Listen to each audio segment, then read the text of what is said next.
এক সিমের এমবি আর সিমে ট্রান্সফার করে নিতে পারবেন ভাই। খুবই গুরুত্বপূর্ণ ভিডিওটাই আপনারা কন্টিনিউ করুন। আপনারা এক সিমের এমবি বা ডাটা কীভাবে আপনারা অন্য সিমের মধ্যে ট্রান্সফার করে নিতে পারবেন, খুব সহজে নিতে পারবেন ভাই। এটা খুবই গুরুত্বপূর্ণ। আপনার এমবি যদি আপনার ফোনে যদি আপনার প্রচুর পরিমাণ থাকে, অন্য ফোনে যদি বা অন্য সিমের মধ্যে যদি এমবি না থাকে, খুব সহজে আপনার ফোন থেকেই ট্রান্সফার করে নিতে পারবেন বা উইথড্র করে নিতে পারবেন, আপনার নিতে পারবেন।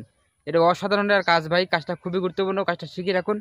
আর অবশ্যই যারা এই কাজটা শিখতে চান অবশ্যই ভিডিও শেয়ার করে রাখুন, যে পরবর্তী দেখে দিয়ে কাজটা করতে পারবেন, যে কীভাবে আপনি এক সিমের এমবি আর সিমে ট্রান্সফার করবেন। তো কীভাবে করবেন দেখিয়ে দেবো, অবশ্যই পেজটা ফলো করে দেবেন।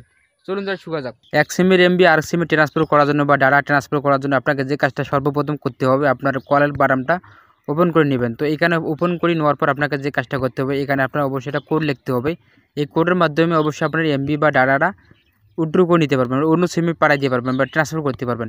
এখানে আপনার যে লিখতে হবে 5300 লেখার সাথে সাথে দেখতে পারবেন আপনাদের মাঝে এই যে SMS এর যে অপশানটা হবে, SMS-টার আপনাকে কিছু SMS করতে হবে। SMS-এর মাধ্যমে আপনারা খুব সহজে ডাটাটা বা ইন্টারনেটটা আপনারা ট্রান্সফার করে নিতে পারবেন। দেখতে পাবেন এইভাবে আপনাদের মাঝে শো করবে। এখানে দেখতে পাবেন, এখানে আপনাকে একটা যে কোনো লিখতে হবে আই গিফট।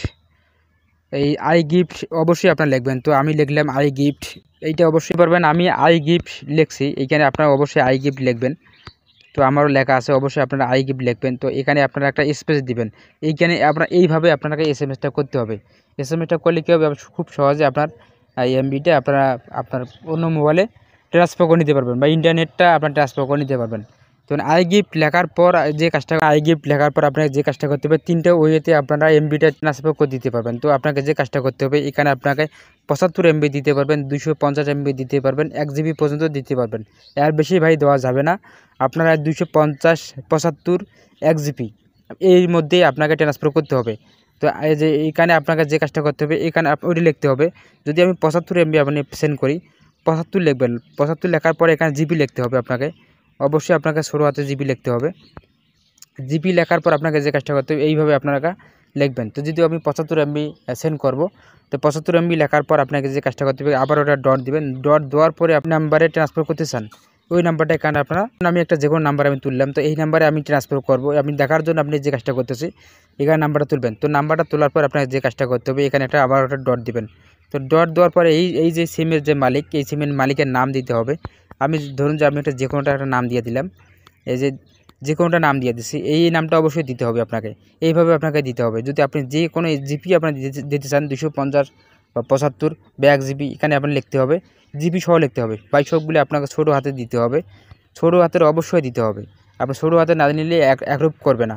আর এখানে দেখতে পারবেন 5300, এই 5300 এখানে আমি কালেক্ট করে নিয়েছি। এখান থেকে আপনার SMS করতে হবে ভাই। একটা SMS-এর মাধ্যমে আপনার যে কোনো ব্যক্তিকে আপনার এমবি ডাটা ট্রান্সফার করে দিতে পারবেন। তো এখানে আমি যে লেখাটা সেমটা লিখলাম, অবশ্যই আপনারা লিখবেন। এখানে প্রথমে আই গিফট লিখবেন, তারপরে স্পেস দেওয়ার পরে এখানে 75 MB দিবেন, 75 MB লিখবেন। অবশ্যই ছোটো হাতে সব কিছু লিখবেন। তারপরে এখানে নাম্বারটা দিবেন, যে নাম্বার আপনি পাঠাবেন সেই নাম্বারটা দিবেন। দেওয়ার পরে এখানে আপনার তার ওই নাম্বারের মালিকের নাম এখানে লিখবেন। তো লেখার পরে আপনাকে যে কাজটা করতে হবে, এখানে আপনাকে সেন্ড করতে হবে ভাই। কিন্তু সেন্ড করার আগে আপনাকে দেখতে হবে ওই সিমের মধ্যে 2 থেকে 3 টাকা বা 4 টাকা থাকতে হবে। আপনি দেখবেন ওই সিমের মধ্যে 3 থেকে 4 টাকা থাকতে হবে, তারপরে এই এমবিটা ঢুকবে। 3 থেকে 4 টাকা ভাই অবশ্যই কাটবে। এইটা আপনাকে মাথায় রাখতে হবে যে 2 থেকে 3 টাকা অবশ্যই কাটবে। যখন আপনারা সেন্ড করে দেবেন, তখন সাথে সাথে ওই 75 MB বা 1 GB বা 250 MB সাথে সাথে ওই সিমের মধ্যে কানেক্ট হয়ে যাবে বা যোগ হয়ে যাবে। এইভাবে আপনারা খুব সহজে এমবিটা ট্রান্সফার করে দিতে পারেন।